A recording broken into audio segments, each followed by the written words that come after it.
I watched Emily push her green beans around her plate with the same determination she used to avoid cleaning her room.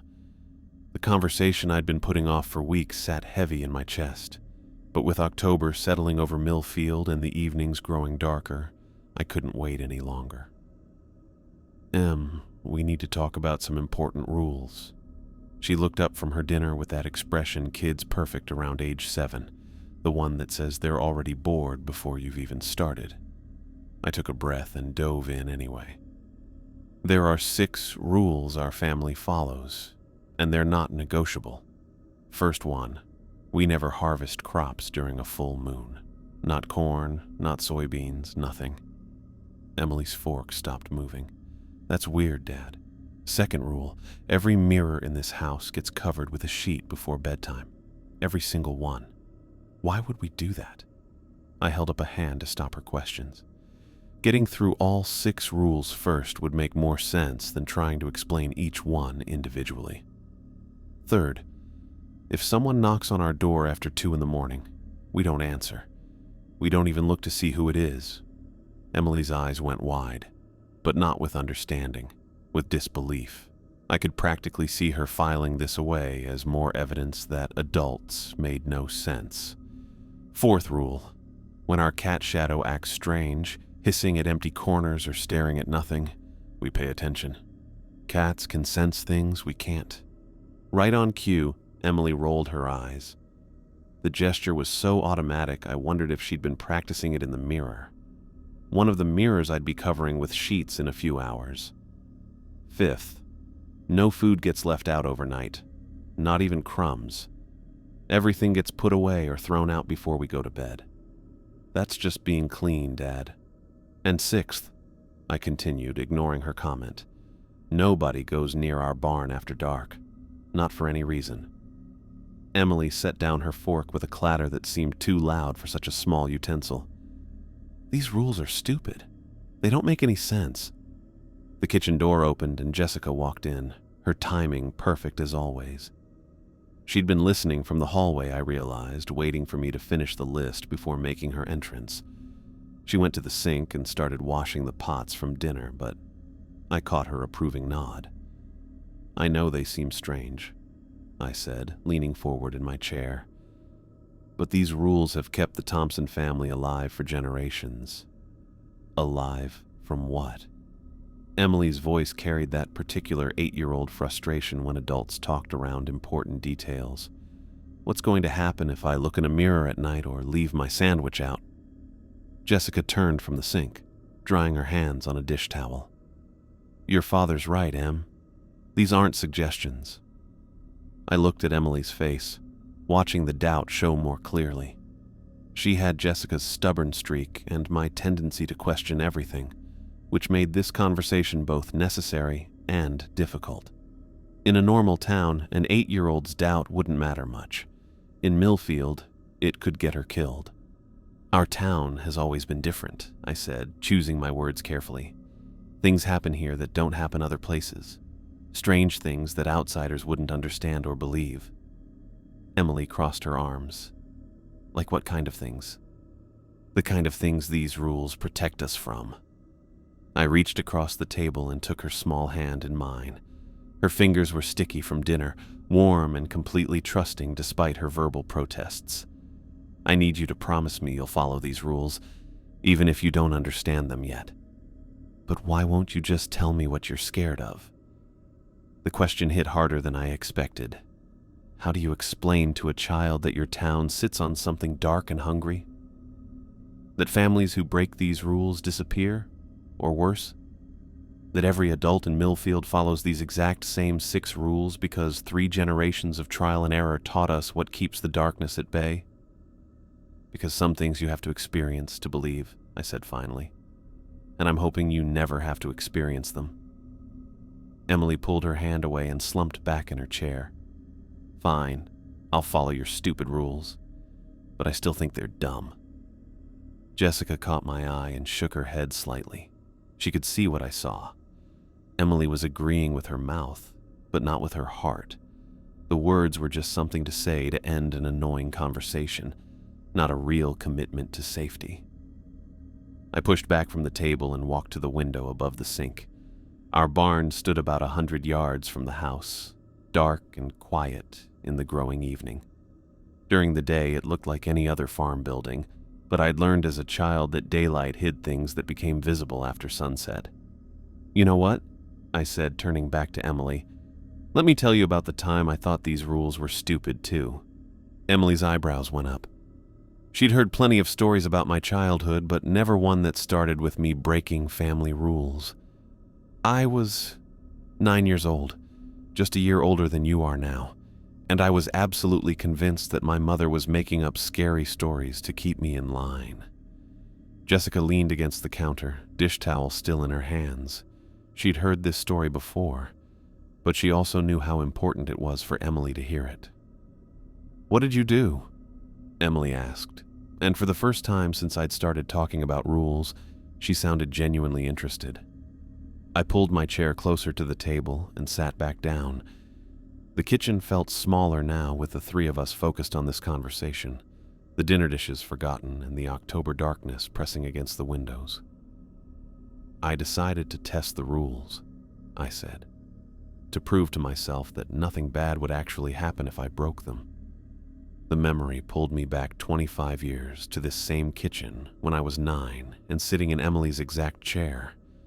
My mother, Sarah, stood at the stove stirring a pot of beef stew while she talked. The wooden spoon clinked against the sides with a steady rhythm that matched her voice. "Michael, these rules have kept our family safe for longer than you've been alive," she'd said without turning around. "First rule, we never harvest crops during a full moon." I'd been picking at a loose thread on my sleeve, already bored.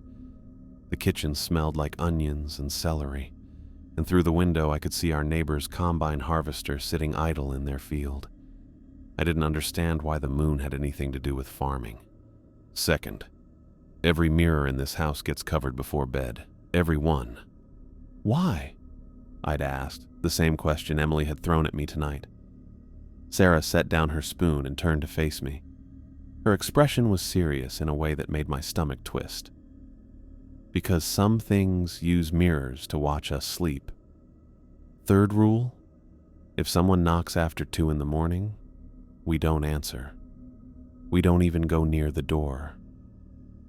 I remember thinking about our elderly neighbor, Mr. Crawford, wondering what we'd do if he had a heart attack and needed help. The rule seemed cruel. Fourth, when our cat gets spooked by empty corners, we pay attention. Animals sense things we can't.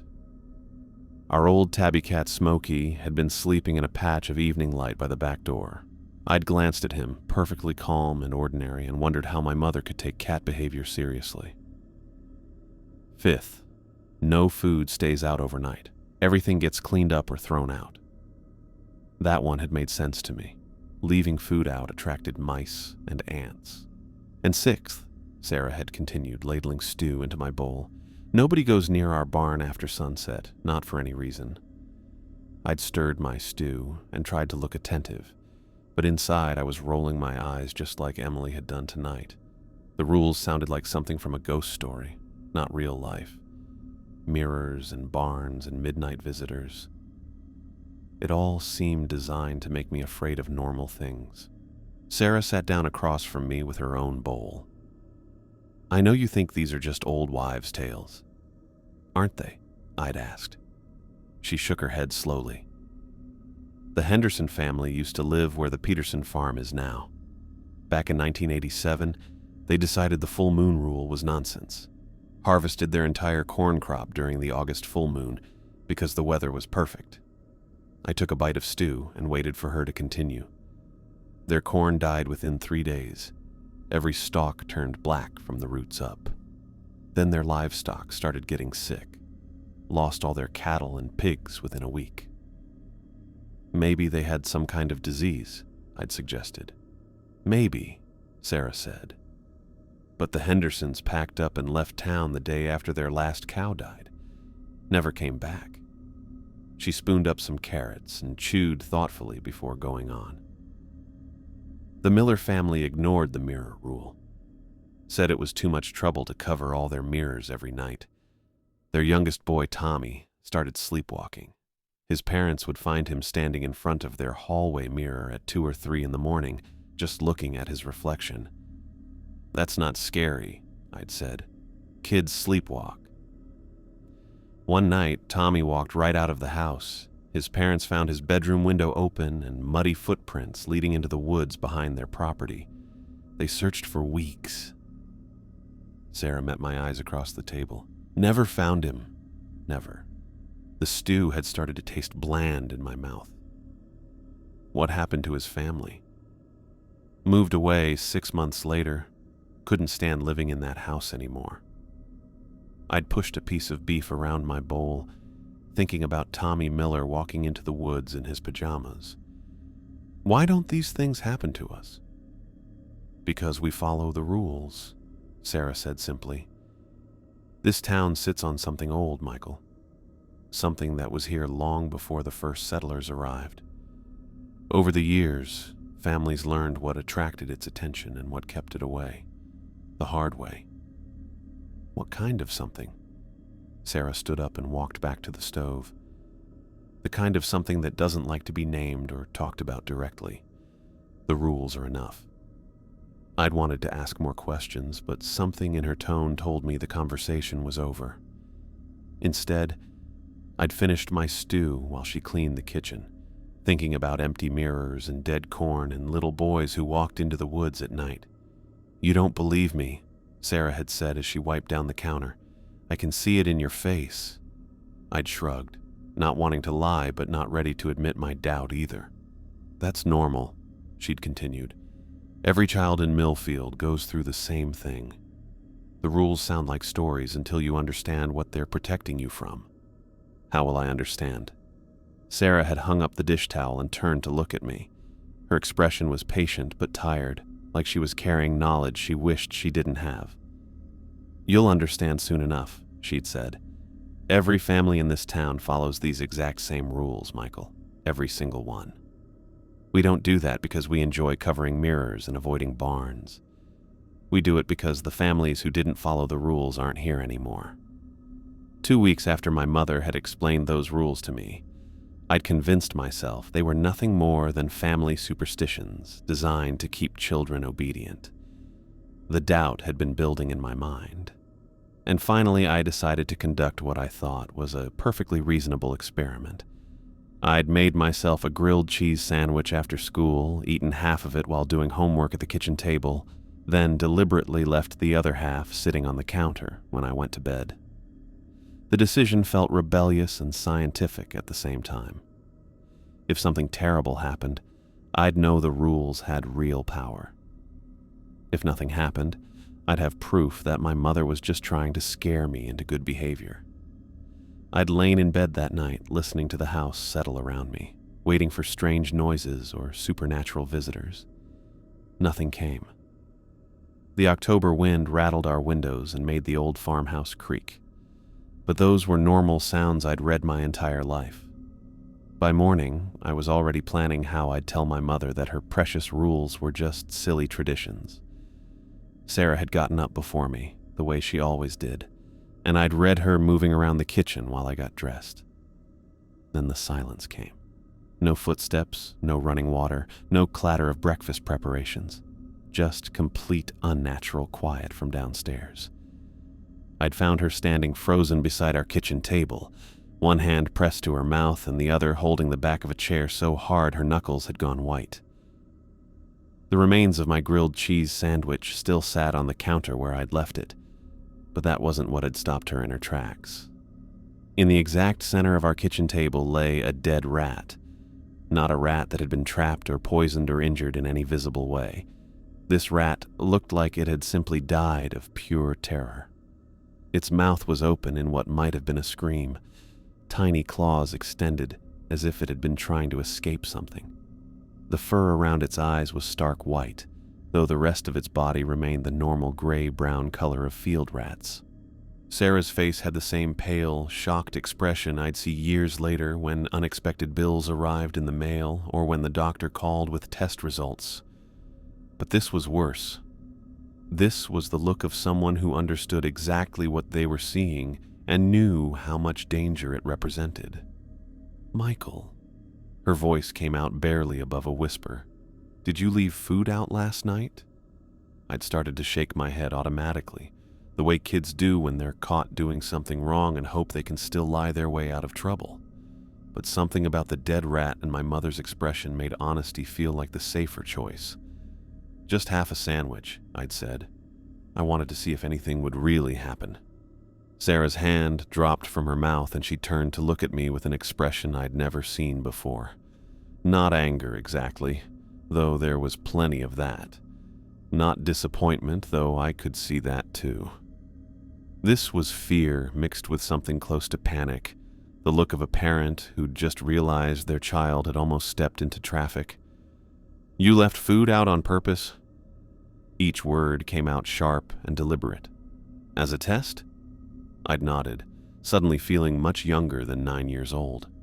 Sarah grabbed me by both shoulders, her fingers digging into my shirt hard enough to hurt. "Look at that rat, Michael. Look at it closely." I'd forced myself to study the small corpse on our table. Up close, I could see that its fur stood on end all over its body, like it had been struck by lightning. The white patches around its eyes looked burned, though there was no smell of smoke or char. "That rat died of terror," Sarah said, her voice still tight with controlled panic. "Something came into our house last night because you left food out. Something found your sandwich and decided to leave us a message." She let go of my shoulders and walked to the sink, pulling on rubber gloves with quick, smooth movements. "Get dressed. Real clothes, not pajamas. You're going to help me clean this up." The next hour had been unlike anything I'd experienced before. Sarah made me wrap the dead rat in newspaper and carry it outside while she scrubbed our kitchen table with bleach so strong it made my eyes water. She cleaned the counter where my sandwich had been, then the floor, then every surface in the kitchen that might have been touched or seen by whatever had visited us in the night. "Dig a hole behind the tool shed," she told me, handing me a shovel that felt too heavy for my small hands. "Deep enough that other animals won't dig it up." I'd spent an hour digging while Sarah continued cleaning inside. The October ground was hard and full of rocks, and my hands developed blisters that made the shovel handle slippery with sweat. When I finally got the hole deep enough to satisfy her inspection, I'd buried the rat and covered it with dirt and stones. Sarah had been waiting for me when I came back inside, sitting at the now spotless kitchen table with a cup of coffee she wasn't drinking. "For the next week, you don't leave this house after sunset," she'd said without looking up. "You'll help me with every household chore. Dishes, laundry, cleaning, cooking prep, everything." "Mom, I'm sorry. I didn't think—" "No, you didn't think."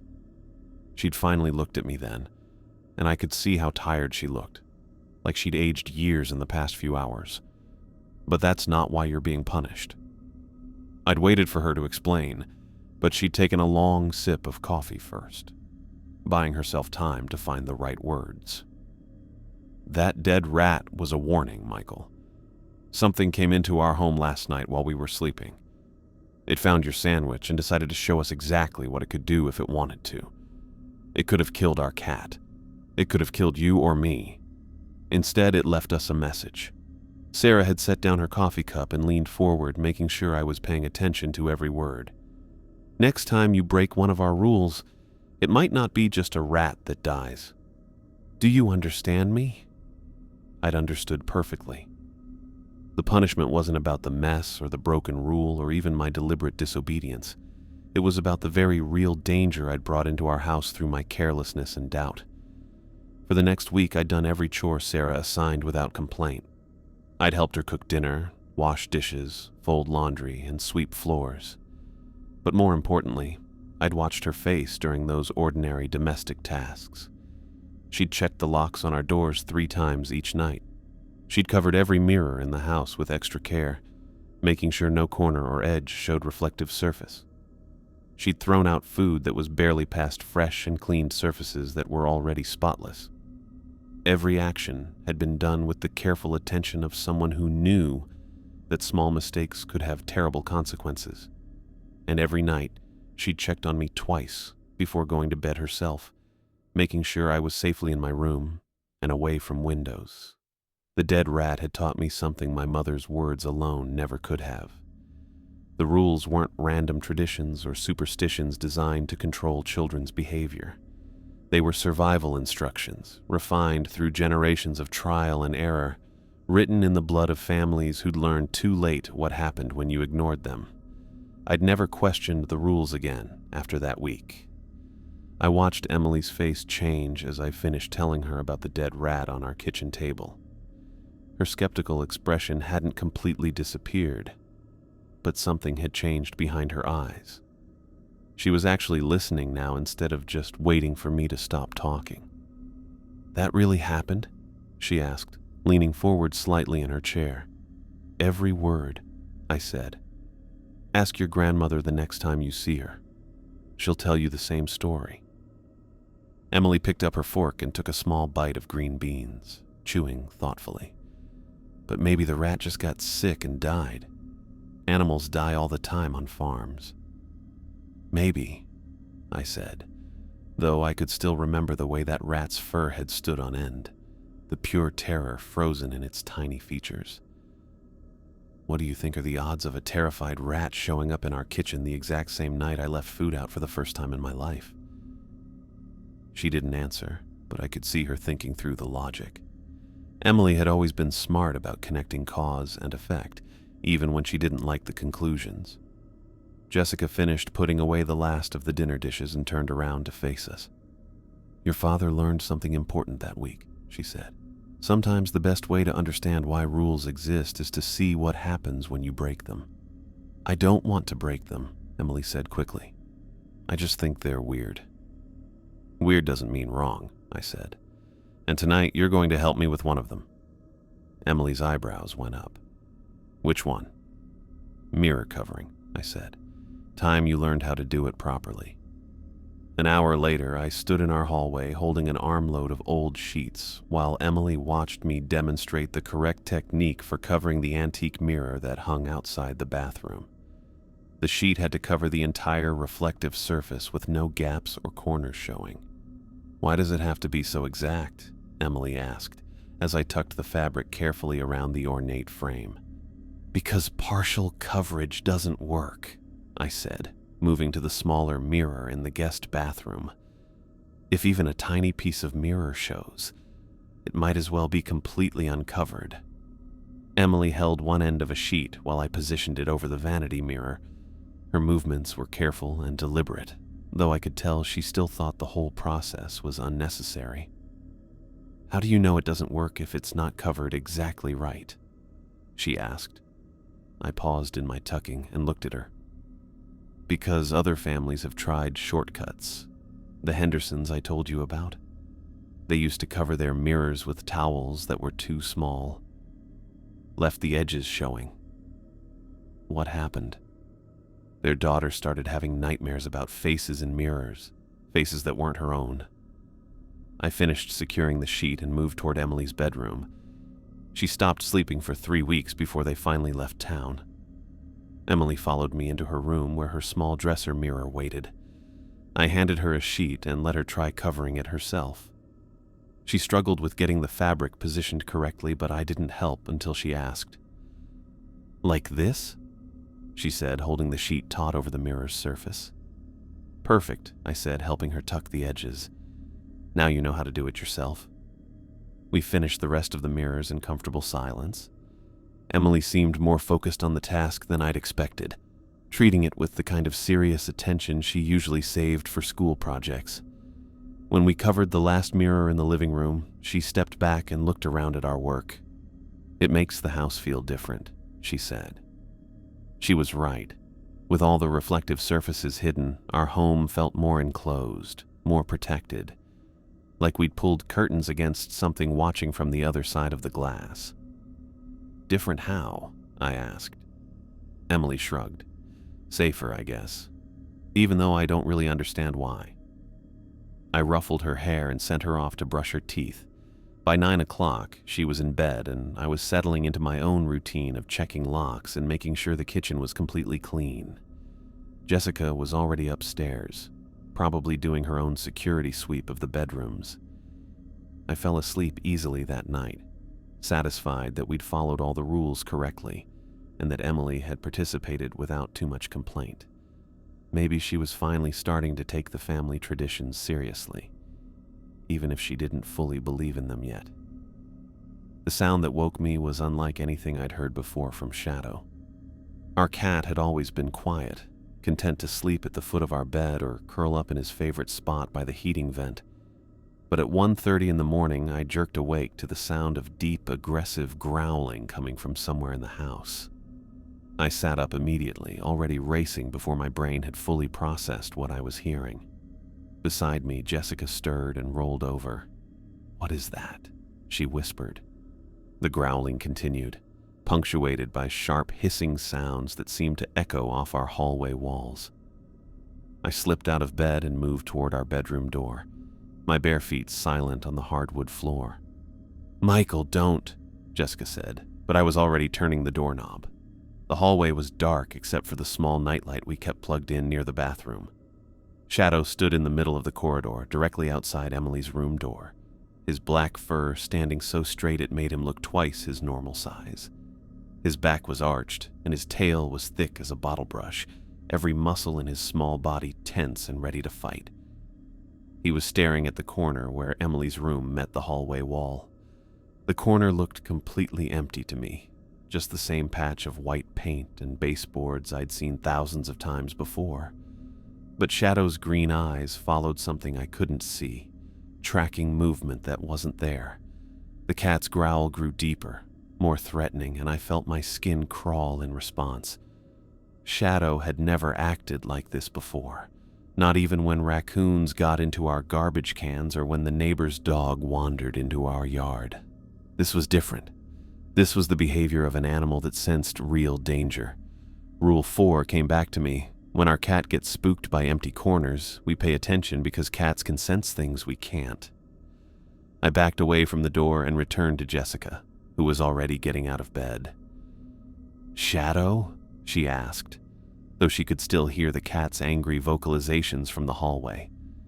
"He's staring at something we can't see," I said, grabbing my robe. "Right outside Emily's room." Jessica's face went pale in the dim light from our alarm clock. She was already reaching for her own robe, her movements quick and practiced. We'd never been through this exact situation before, but we both understood what it meant. "Get Emily," she said. "Bring her in here." I returned to the hallway where Shadow had positioned himself, even more aggressively, his body low and ready to spring. His eyes never left that empty corner, and now he was making a sound I'd never heard from any house cat. A low, warning yowl that seemed to come from deep in his chest. I slipped past him and into Emily's room, moving as quietly as possible. Emily was sleeping soundly, curled on her side with one arm hanging over the edge of her bed. For a moment I stopped. Waking her would make this real in a way that might frighten her more than necessary. But Shadow's continued growling reminded me that the danger was real, whether Emily understood it or not.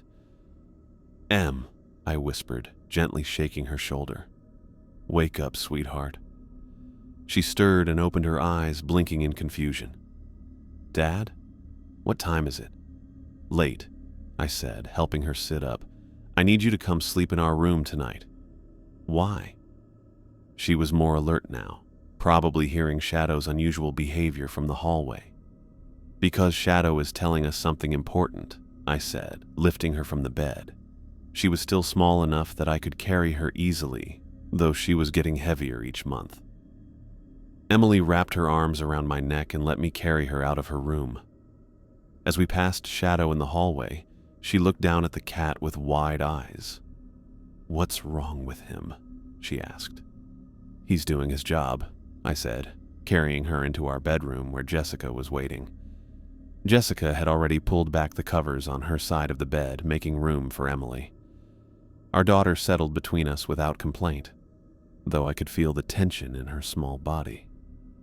"Is something wrong?" Emily asked, looking back and forth between Jessica and me. "Shadow is reacting to something," Jessica said carefully. We're just being cautious." The three of us lay in our bed, listening to the cat's continued warnings from the hallway. Shadow's sounds went on for nearly 20 minutes before gradually getting quieter to occasional growls and hisses. Even after he stopped making noise, I could hear his claws clicking on the hardwood as he paced back and forth outside Emily's room.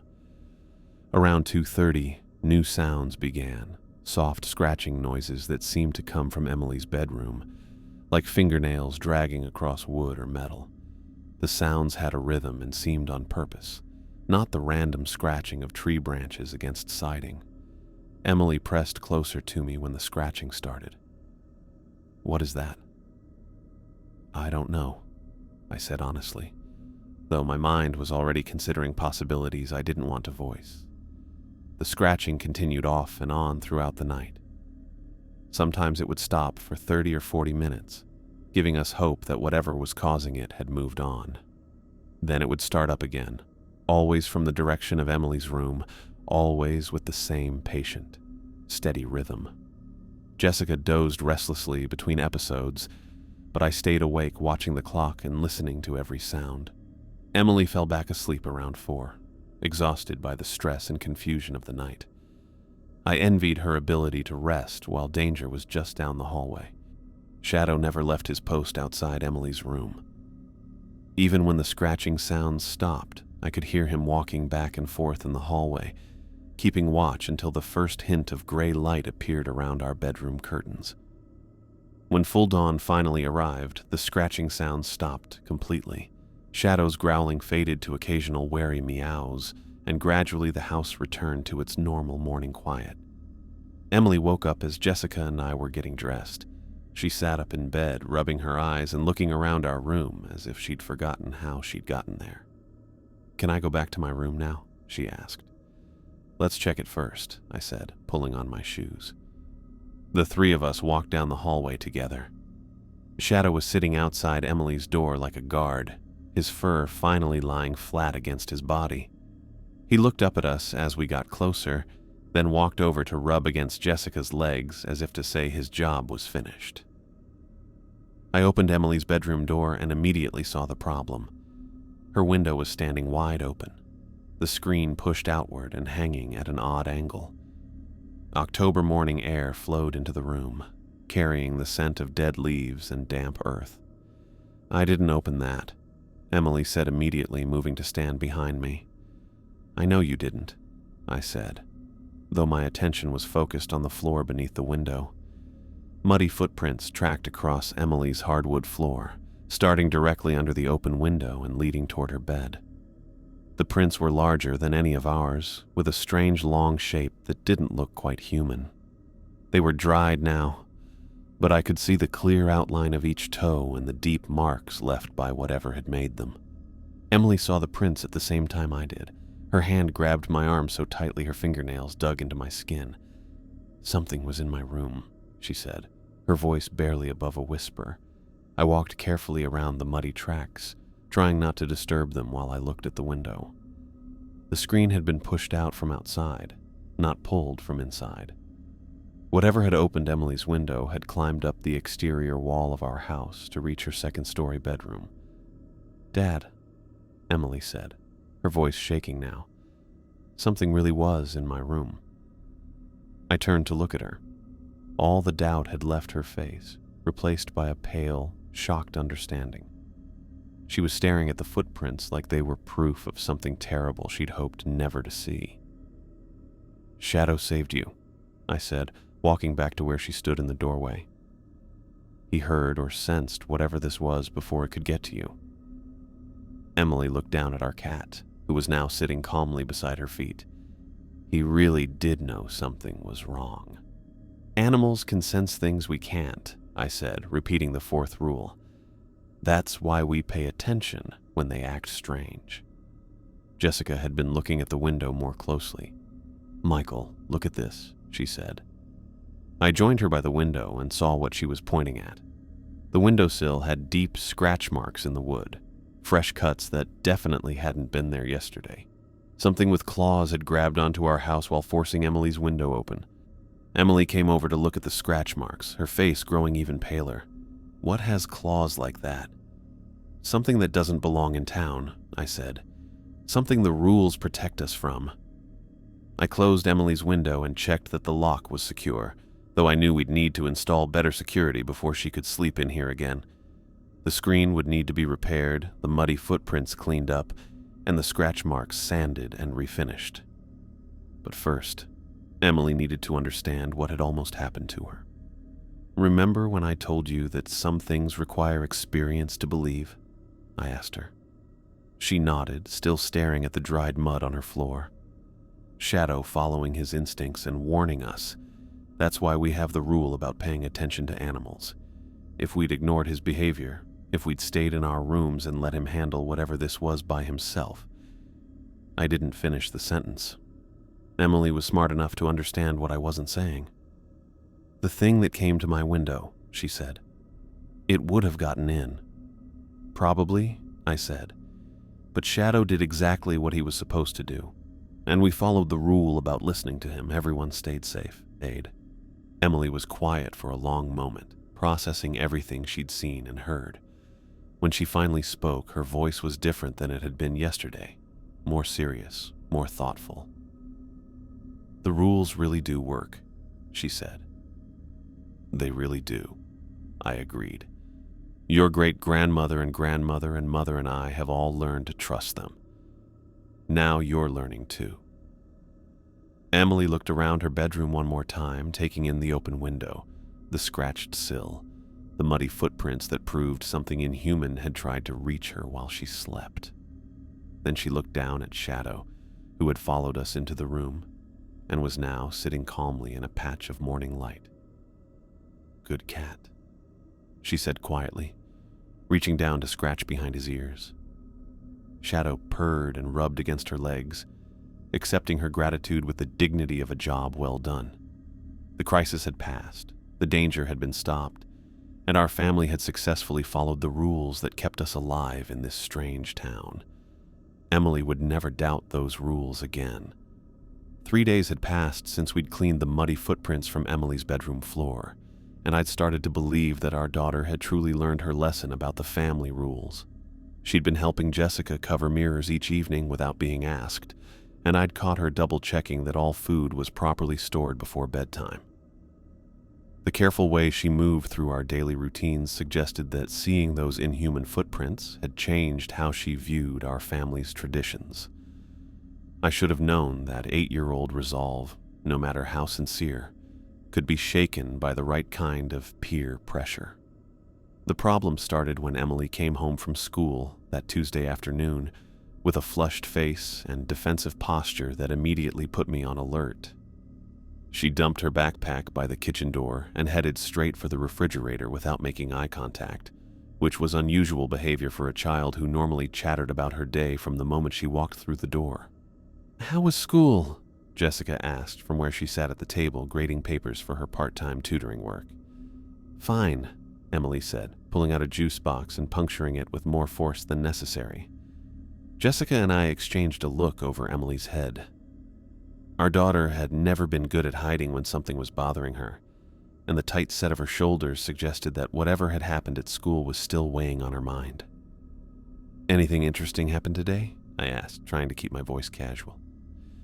Emily shrugged and took a long drink of apple juice before answering. Madison asked me about our family's weird rules. I felt my stomach tighten. Madison Fletcher was Emily's closest friend at school, a confident girl whose family had moved to Millfield from Chicago the previous year. The Fletchers were newcomers who hadn't yet learned about the delicate balance that kept our town functioning, and I'd been dreading the moment when their daughter would start asking questions about local customs. "What kind of questions?" Jessica asked, setting down her red pen. She wanted to know why I couldn't have sleepovers during full moons, and why I always leave her house before dark. Emily's voice carried a note of embarrassment that made my chest tighten. I tried to explain about our rules, but she said they sounded made up. I moved to lean against the kitchen counter, positioning myself where I could see Emily's face clearly. "What did you tell her?" "I said they were family traditions that kept us safe." Emily finished her juice and threw the empty container away with unnecessary force. But Madison said her family doesn't follow any weird rules and nothing bad has happened to them. The defensive anger in Emily's voice told me that Madison had done more than just ask innocent questions. Someone had challenged Emily's newfound understanding of our family's survival measures, and now doubt was creeping back into her mind. The Fletchers haven't been in Millfield very long, Jessica said carefully. They don't know about all the local considerations yet. Emily sat down at the table across from her mother, picking at a loose thread on her sleeve. Madison said that if the barn rule was real, I should be able to prove it. She dared me to go look inside and see that there's nothing scary in there. I felt cold dread in my stomach. What did you tell her? I said I couldn't because it was against our rules. Emily's cheeks reddened with what looked like shame. But she said that was just an excuse because I knew the rules were fake. The kitchen fell silent, except for the soft tick of our wall clock and the distant sound of wind moving through the trees outside. I could see Emily wrestling with the same doubt that had driven me to test our family's rules 25 years earlier, but her situation was complicated by social pressure that I'd never had to face. Madison doesn't understand what she's asking you to do, I said finally. She doesn't know about the things that have happened to families who ignored the rules. But what if she's right? Emily's voice came out small and uncertain. What if I just imagined how scary those footprints were? What if there really is nothing dangerous about the barn? Jessica reached across the table and took Emily's hand. Sweetheart, you saw the evidence in your own bedroom. You know those footprints were real. I know, Emily said, but her tone suggested she was trying to convince herself as much as us. It's just... Madison makes it sound so stupid. She said her family goes wherever they want, whenever they want, and nothing bad ever happens. I pushed away from the counter and moved to sit beside Emily. Madison's family hasn't been here long enough to attract attention. Sometimes it takes months or even years for newcomers to understand why Millfield families follow certain practices. But what if they never have to learn? Emily asked. What if we're the only family that worries about this stuff? I wanted to tell her about the other families in town, about the Hendersons and the Millers and all the others who'd learned too late that Millfield's rules weren't suggestions. But Emily was already struggling with information overload, and adding more stories might push her further toward the kind of dangerous testing that had gotten me in trouble as a child. Every family in Millfield follows these same rules, I said instead. The Crawfords, the Petersons, the Williams family, all of us. Madison just doesn't know that yet because her family is still new here. Emily nodded, but I could see that she was still processing Madison's challenge. The seed of doubt had been planted, and now it would grow in her mind until she either accepted our family's wisdom or decided to test it for herself. I spent the rest of the evening watching Emily carefully, looking for signs that she was planning something reckless. She seemed quieter than usual during dinner, picking at her food and responding to our attempts at conversation with distracted half-answers. When bedtime came, she went along with the mirror-covering routine without protest, but her movements felt automatic rather than thoughtful. Jessica and I stayed up later than usual that night, both of us sensing that Emily was wrestling with thoughts that might lead to poor decisions. We talked about whether we should have been more clear about the dangers, whether we should call Madison's parents to explain the local situation, whether we should limit Emily's friendship until the Fletchers had time to learn Millfield's unspoken rules. But ultimately, we decided that Emily needed to make her own choice about whether to trust our family's knowledge or give in to her friend's doubt. Forcing the issue might drive her toward rebellion, while giving her space to think might allow her natural caution to overcome social pressure. I fell asleep around 11:30, confident that Emily understood the stakes and would make the right decision. I woke up at 12:47 a.m. with the absolute certainty that something was wrong. No sound had disturbed me, no movement in the house or unusual noise from outside, but the same instinct that had warned me about danger as a child was now screaming that I needed to check on Emily immediately. I slipped out of bed without waking Jessica and moved quietly down the hallway to Emily's room. Her door was closed, which was normal, but when I turned the handle and pushed it open, I saw that her bed was empty. The covers had been pulled back and her pillow still held the impression of her head, but Emily was gone. My pulse quickened as I checked our bathroom, the guest room, even the closets where she might have hidden if she was playing some kind of late-night game. But Emily wasn't anywhere in the house, and when I checked the kitchen door, I found it unlocked. The barn rule came back to me as I looked out our kitchen window toward the dark outline of our outbuilding. Emily was 8 years old, brave enough to test dangerous rules, and currently under pressure from a friend who thought our family's traditions were nonsense. I grabbed my jacket and flashlight from the mudroom and stepped out into the October night. The moon was nearly full overhead, giving off enough light that I could see the path to our barn clearly. I could also see a small person standing motionless in our backyard, about 20 feet from the barn's main door. Emily stood frozen in the middle of our yard like a statue, her white pajamas making her visible against the dark grass. She wasn't moving toward the barn or backing away from it. She was simply standing there, staring at the building as if something had captured her attention and refused to let it go. I called her name, but she didn't respond or even turn her head in my direction. I started walking toward her, moving as quietly as possible across our yard. As I got closer, I could see that Emily's whole body was rigid with tension. Her hands were clenched into fists at her sides, and her shoulders were hunched, as if she was bracing herself against something. That's when I heard the sounds coming from inside our barn. Low moaning noises came from within the building, deep and rhythmic like someone in pain. But these weren't human sounds. They had a quality that made my skin crawl, a vibration that seemed to buzz in my chest. Mixed with the moaning were softer sounds, scratching and shuffling that suggested movement within the barn's interior. Through the gaps in the barn's weathered siding, I could see lights blinking irregularly.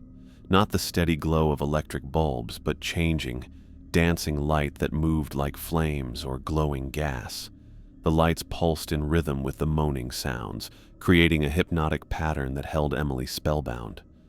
I reached my daughter and grabbed her shoulder, expecting her to startle or cry out. Instead, she turned to look at me with wide, terrified eyes that reflected the strange lights coming from our barn. "I can't move," she whispered. "I've been trying to run, but my feet won't work." I wrapped my arms around her and lifted her off the ground, breaking whatever hold the barn's influence had on her ability to move. Emily held onto me tightly, her small hands gripping my jacket so hard that her knuckles went white. The moment I picked her up, the lights inside the barn grew brighter, and the moaning sounds became more upset. Something large was moving around inside the building, bumping against the walls with enough force to make the entire structure shake. I started walking back toward our house as quickly as I could while carrying Emily. She was heavier than she'd been 3 days ago when I'd carried her from her bedroom, but adrenaline made it easy to move fast across our yard. Behind us, the barn door began to move. I didn't look back to watch it happen, but I could hear the old hinges creaking as the heavy wooden door slowly swung open. The sound was deliberate and controlled, not like wind pushing against loose hardware. Something was opening our barn door from the inside. Emily made a small, frightened noise and buried her face against my neck. "Don't let it get me," she whispered. "I won't," I said, lengthening my stride. The moaning sounds grew louder as the barn door opened wider, and now they were joined by other noises, heavy breathing and the scrape of claws against wood. Whatever lived in our barn was coming out into the night, and I could hear it moving across our yard behind us. I reached our kitchen door and fumbled with the handle while trying to hold Emily securely. My hands were shaking badly enough that it took 3 tries to get the door open, and Emily was crying quietly against my shoulder. We tumbled through the doorway, and I slammed the door behind us, turning the deadbolt and sliding the chain lock into place. Emily was sobbing now, her whole body shaking with terror and relief. It was real, she said between sobs. It was real and I couldn't run, and it was coming out of the barn. I carried her into the living room and sat down on our couch, holding her close while she cried. Through our front windows, I could see movement in our yard, something large and dark that stayed just at the edge of the light from our porch lamp. Jessica appeared at the top of the stairs in her robe, alerted by Emily's crying. She took one look at us and came down immediately. "What happened?" she asked, sitting beside us on the couch. "Emily went to the barn," I said quietly. Something was waiting for her. Jessica's face went pale, but she didn't say anything that might make Emily feel worse about her decision. Instead, she reached over and rubbed our daughter's back while Emily continued crying against my chest. It took nearly an hour for Emily to calm down enough to tell us what had happened. She'd snuck out to prove to Madison that the barn rule was silly, planning to walk up to the building and look inside to confirm that nothing supernatural lived there. But when she'd gotten close, the lights had started flashing and the moaning sounds had begun, and she'd found herself unable to move or speak. "I wanted to run," she said, her voice still shaky, "but it was like my legs were stuck in mud. I couldn't even call for help." "How long were you standing there?" I asked. "I don't know. It felt like hours, but maybe it was just a few minutes." Emily wiped her nose on the tissue Jessica had brought her. The sounds kept getting louder and the lights kept getting brighter, and I knew something was coming out to get me. Jessica and I looked at each other over Emily's head. Our daughter had come closer to real danger than either of us had ever experienced. Whatever lived in our barn had been actively hunting her, not just leaving warning messages the way it had when I'd broken the food rule as a child. "I'm sorry," Emily said. "I know I shouldn't have gone out there. I just wanted to prove to Madison that there was nothing scary about it." "Madison doesn't understand what she was asking you to do," I said. "She doesn't know about the things that live in Millfield." "But now I do," Emily said firmly. "I really, really do." We stayed awake for the rest of the night, taking turns keeping watch while Emily slept restlessly between us on the couch. I could hear occasional sounds from our yard, scratching noises and soft footsteps that circled our house before eventually going back toward the barn. When dawn broke, the sounds stopped completely. Whatever had come out of our barn had returned to its daytime hiding place, leaving our yard quiet and seemingly normal. After breakfast, Emily asked if she could see the barn in daylight. I agreed, thinking it might help her process what had happened, but only if we stayed a safe distance away. The three of us walked out to the edge of our yard and looked at our barn from about 50 feet away. In morning light, it looked completely ordinary, just a weathered farm building that housed tools and equipment. But the main door, which I clearly remembered closing and latching the day before, stood wide open. And carved deep into the wooden door were fresh claw marks that definitely hadn't been there yesterday. The cuts were longer and deeper than the scratches we'd found on Emily's windowsill. These looked like they'd been made by something much larger, something with claws the size of kitchen knives. The marks were arranged in parallel lines that suggested whatever had made them had multiple claws on each appendage. "It really was trying to get me," Emily said quietly, staring at the damaged door. "Yes," I said. "But you're safe now." Emily nodded, but she kept looking at the claw marks like she was trying to remember every detail. It was bigger than what came to my window, wasn't it? I looked at the deep cuts carved into our barn door and thought about the heavy footsteps I'd heard following us across the yard. Much bigger. We walked back to the house in silence, each of us thinking about what Emily's close call meant for our family's understanding of the threats we lived with. My own childhood test of the rules had resulted in a dead rat and a week of extra chores.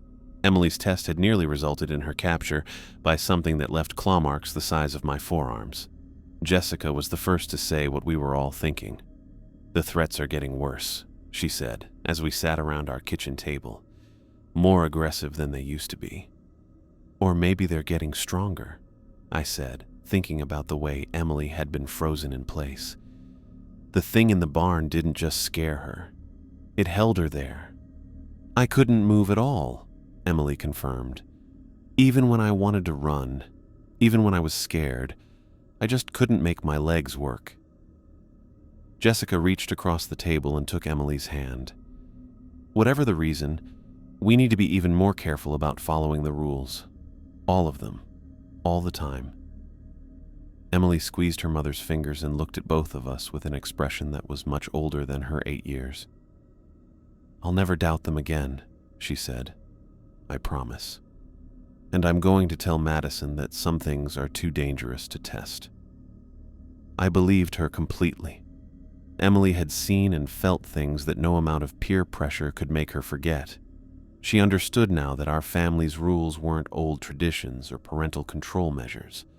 They were the only thing standing between us and the hungry darkness that waited for families to make mistakes. The barn door would need to be fixed, and we'd have to figure out how to secure it better against future break-ins.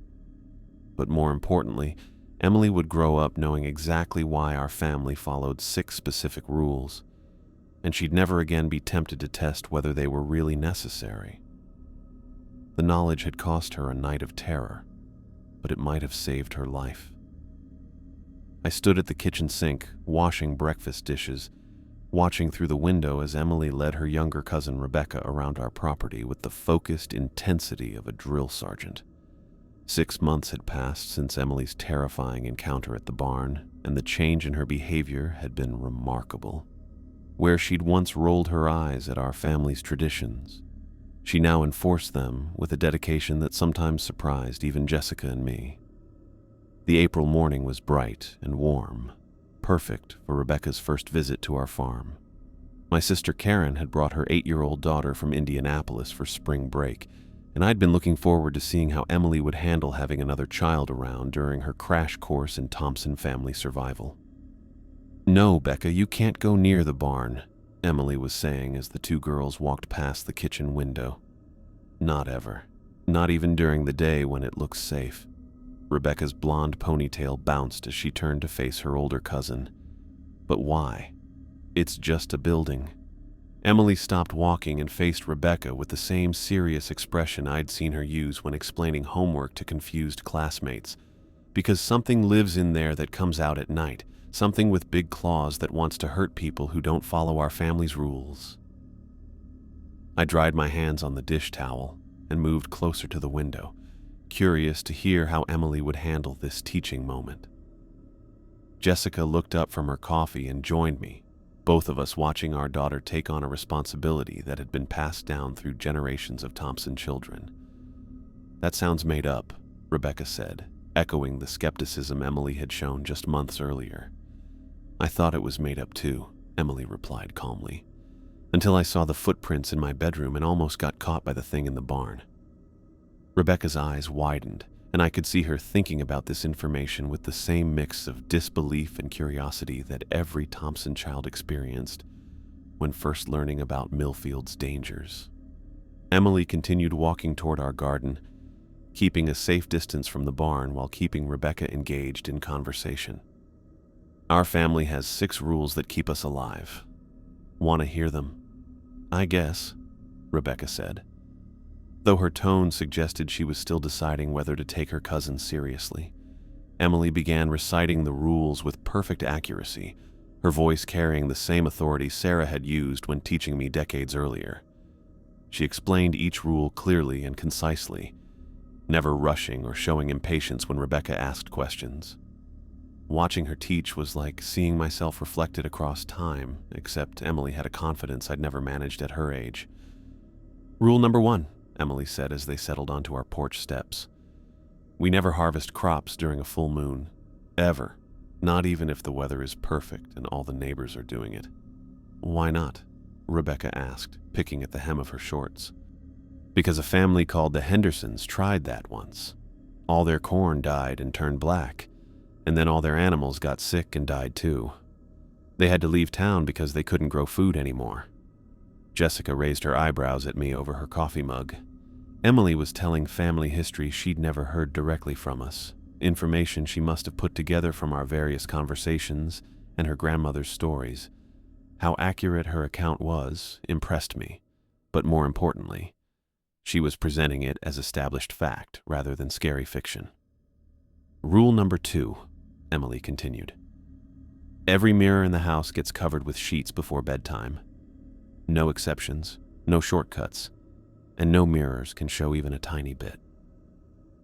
That's weird, Rebecca said. Why would you cover mirrors?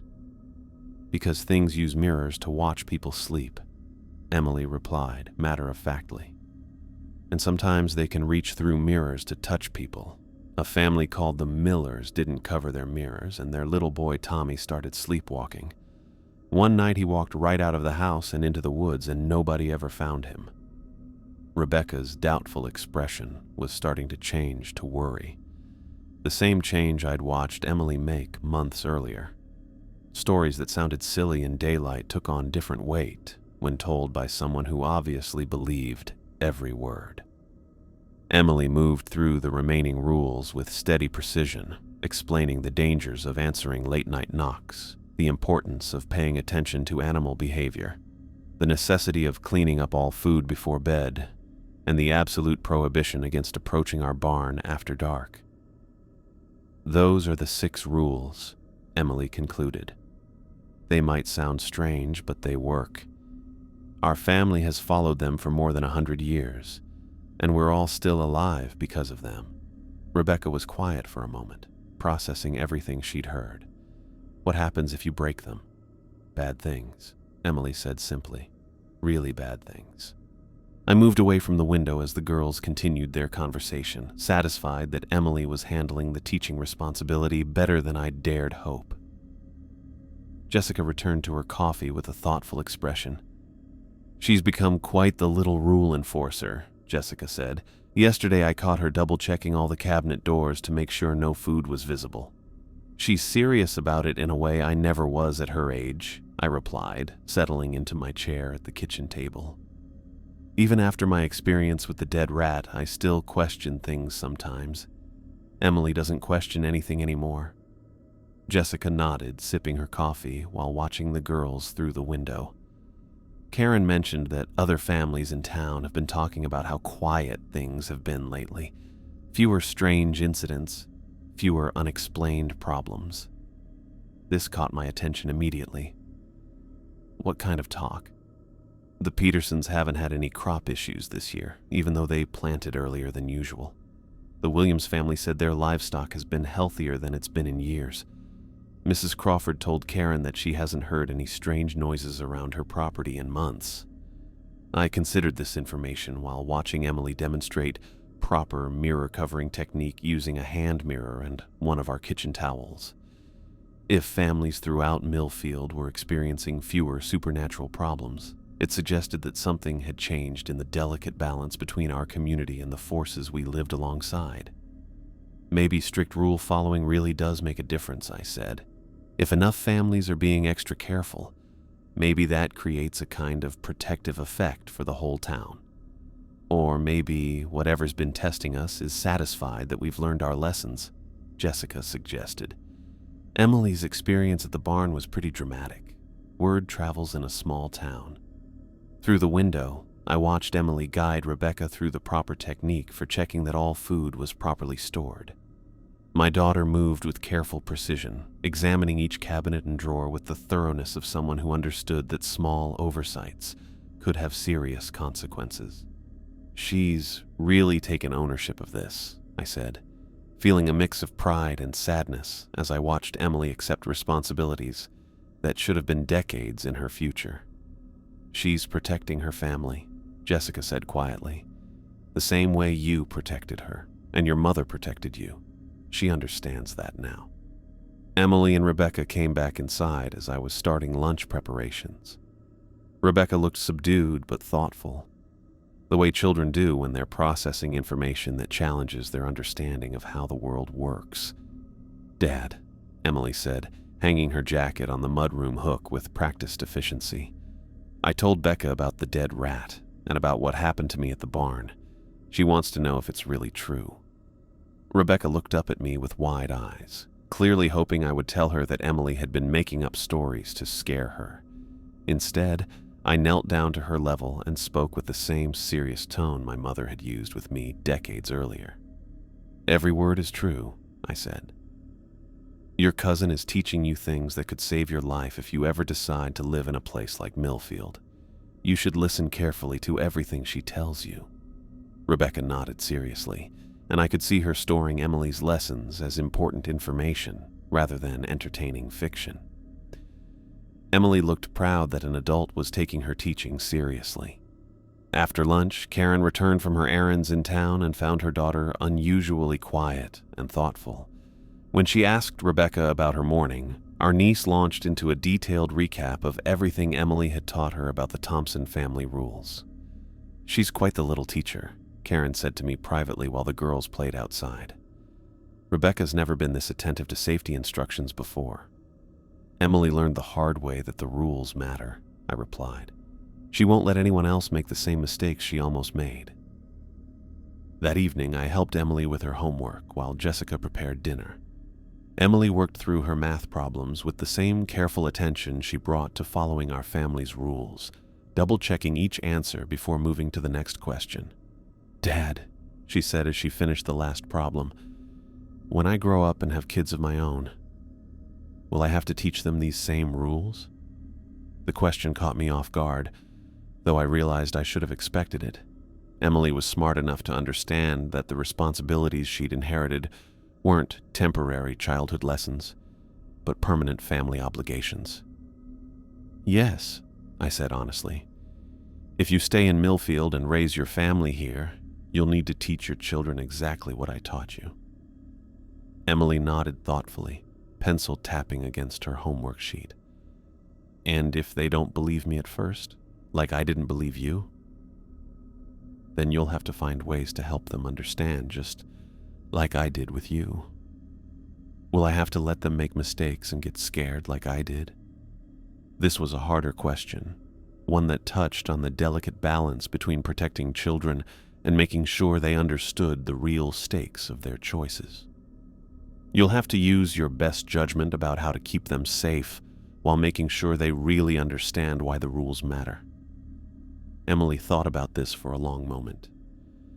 "I think I'll be better at explaining it than you were," she said with 8-year-old confidence, "because I'll remember exactly how it felt to not believe, and then how it felt to find out the rules were real." I laughed even though the subject was serious. "You probably will be better at it. You've learned things I never had to learn at your age." After dinner, Emily helped Rebecca cover all the mirrors in the house, while Jessica and Karen cleaned up the kitchen. I watched Emily guide her younger cousin through each step of the process, patiently correcting her technique and explaining why precision mattered. "The sheet has to cover every inch of the mirror," Emily explained as Rebecca struggled with a large bathroom mirror. "If even a tiny piece shows, it doesn't work." "How do you know?" Rebecca asked. "Because other families tried to take shortcuts and bad things happened to them," Emily replied with calm certainty. "You have to do it exactly right, or not do it at all." Rebecca nodded and moved the sheet until Emily approved of her work. Watching them together, I saw how naturally Emily had taken on the teacher's role, and how easily Rebecca accepted her cousin's authority on these matters. Later that night, after Rebecca had fallen asleep in the guest room and Emily was ready for bed, my daughter asked the question I'd been expecting for months. "Dad," she said as I tucked her blankets around her shoulders, "will we ever be able to leave Millfield and live somewhere normal?" I sat down on the edge of her bed, choosing my words carefully. This was a conversation about more than just geography or lifestyle preferences. This was about Emily's future and her understanding of her place in our family's long history. "We could leave," I said honestly. "Other families have moved away from Millfield and lived normal lives in normal towns." Emily's eyes lit up with interest. "Really? So we don't have to stay here forever?" "We don't have to," I agreed. "But someone needs to stay. Someone needs to remember the rules and understand why they matter. Someone needs to be here to teach new families who move to town and to help old families remember what they've learned." Emily was quiet for a moment, processing this information. So if we left, who would do that job? Other families who understand what we understand. The Petersons, the Crawfords, families who've been here long enough to learn what you've learned. But what if they all decided to leave too? Emily asked. What if everyone forgot the rules? I looked at my daughter's serious face in the soft glow of her bedside lamp and realized she already understood the responsibility our family carried. She wasn't just asking about the possibility of leaving Millfield. She was asking about her role as a guardian of knowledge that kept our community safe. That's why some families stay, I said. Because this is our home, and these are our people, and someone has to maintain the knowledge that keeps everyone safe. Emily nodded slowly, her expression thoughtful but not resentful. Like how doctors have to stay in hospitals and teachers have to stay in schools? Exactly like that, I said. We have a job here that's important, even if it's not the kind of job most people would understand. I think I want to stay, Emily said quietly. Even when I grow up, I want to make sure families like the Fletchers learn the rules before something bad happens to them. I felt a swell of pride mixed with sadness as I realized that Emily had truly inherited the family responsibility I'd carried my entire adult life. She understood not just the rules themselves, but the larger purpose they served in protecting our community. You don't have to decide that now, I said, smoothing her hair back from her forehead. You're still young. You might change your mind about a lot of things. Maybe, Emily said, though her tone suggested she'd already made up her mind. But someone has to stay and remember. And I remember everything now. I kissed her forehead and turned off her bedside lamp, leaving only the soft glow of her nightlight to light up the room. Emily got comfortable in her pillow, with the quiet confidence of a child who understood her place in the world and felt secure in that knowledge. As I walked back down the hallway toward my own bedroom, I thought about how completely Emily had changed from the skeptical child who'd argued with me about mirror covering just 6 months earlier. She'd become not just a rule follower, but a rule keeper. Someone who understood the deeper purpose behind our family's traditions. Jessica was already in bed reading when I joined her. She looked up from her book with a questioning expression. "How did that conversation go?" she asked. "She wants to stay in Millfield when she grows up," I said, settling under the covers beside her.